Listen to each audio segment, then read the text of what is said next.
tentação de Jesus. Você já ouviu falar sobre o episódio da tentação de Jesus e sabe como tudo aconteceu? Entender essa passagem com todos os seus detalhes é muito importante para a sua vida diária com Cristo. Esse acontecimento pode ser encontrado nos 3 evangelhos sinóticos: Mateus, Marcos e Lucas. Apesar de que em Marcos ele é apenas mencionado rapidamente. Mas antes de falarmos sobre a tentação em si, é importante lembrarmos que Jesus havia sido batizado por João Batista, no Rio Jordão, um pouco antes de ser levado pelo Espírito Santo ao deserto, onde seria tentado pelo diabo. Sabemos que Deus não tenta a ninguém, e também não pode ser tentado por quem quer que seja. Mas Jesus, mesmo sendo 100% Deus, também foi ao mesmo tempo 100% homem.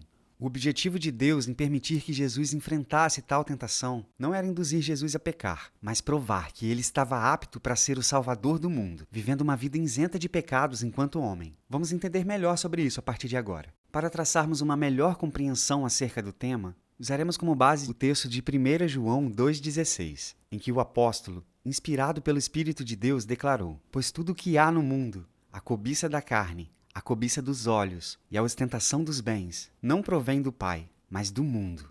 O apóstolo João estava se referindo a 3 tipos de pecado. E não por coincidência, Jesus foi tentado exatamente nessas 3 áreas no episódio da tentação encontrado nos evangelhos.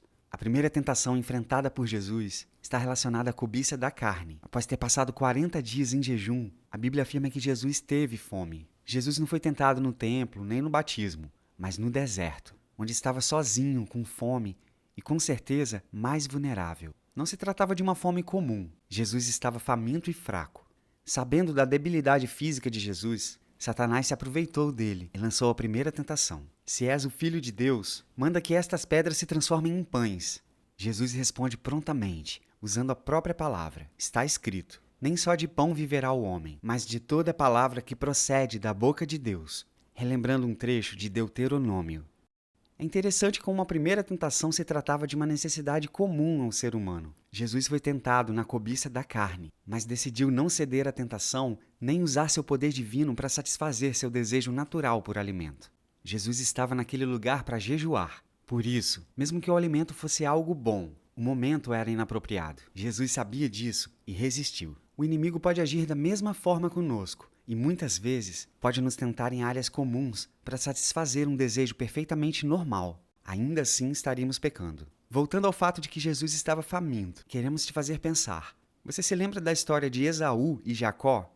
A história desses 2 irmãos é a prova de que a extrema necessidade, seja ela fome ou qualquer outra necessidade humana, pode nos fazer trocar o essencial pelo urgente.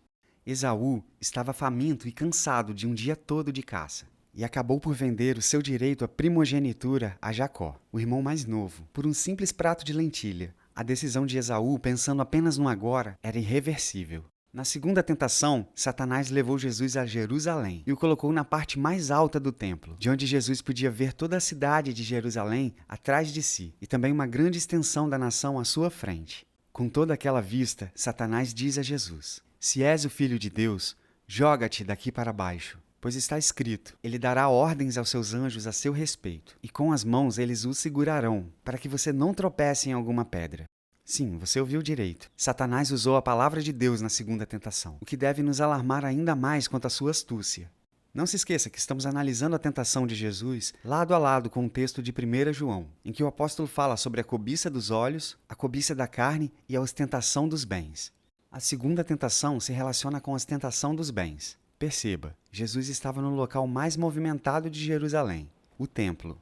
Templo esse que já foi palco da manifestação da glória de Deus no passado, e local onde o povo aguardava a chegada do Messias. Agora, imagine a seguinte cena: Jesus cede à tentação de saltar do cume do templo, e os anjos do Senhor vêm o salvar diante dos olhos de todo o povo. O que você acha que aconteceria?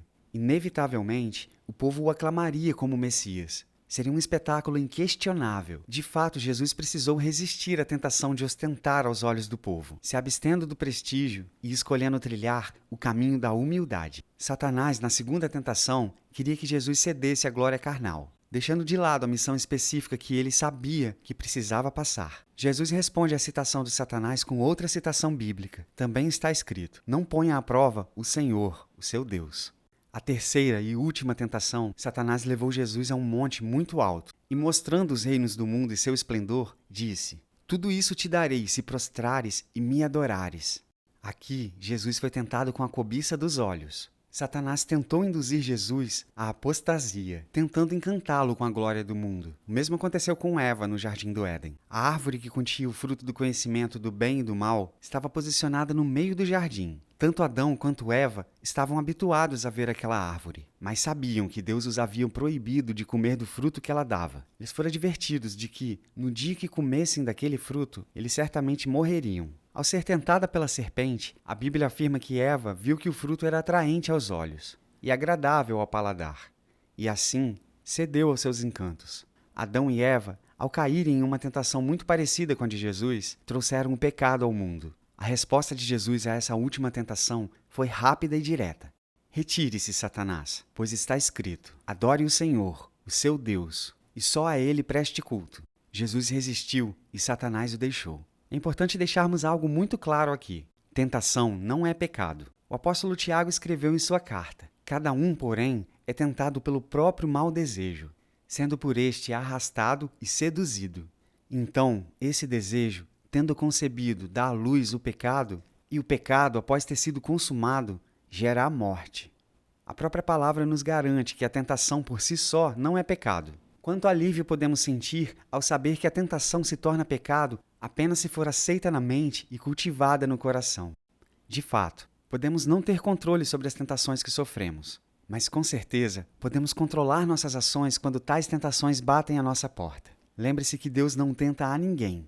Lembre-se também que, como Jesus foi provado, mas por fim aprovado no deserto, nós também podemos ser, se estivermos firmados na fé e usarmos a palavra como arma. Jesus foi submisso ao Pai em todas as tentações. E o ensino do apóstolo Tiago se encaixa muito bem aqui. Submetam-se a Deus, resistam ao diabo e ele fugirá de vocês. Medite na palavra, para assim como Jesus, estar pronto e fortalecido no dia da tentação. Jesus deve ser o nosso grande exemplo, e essa passagem nos mostra que é possível sermos tentados e não cairmos. Basta estarmos com os nossos olhos fixos no lugar certo, em Deus. Se você gostou do vídeo, não deixe de curtir, se inscrever no canal e ativar as notificações. Nos siga em nossas redes sociais e baixe o aplicativo da Bíblia em seu tablet ou smartphone. E até a próxima!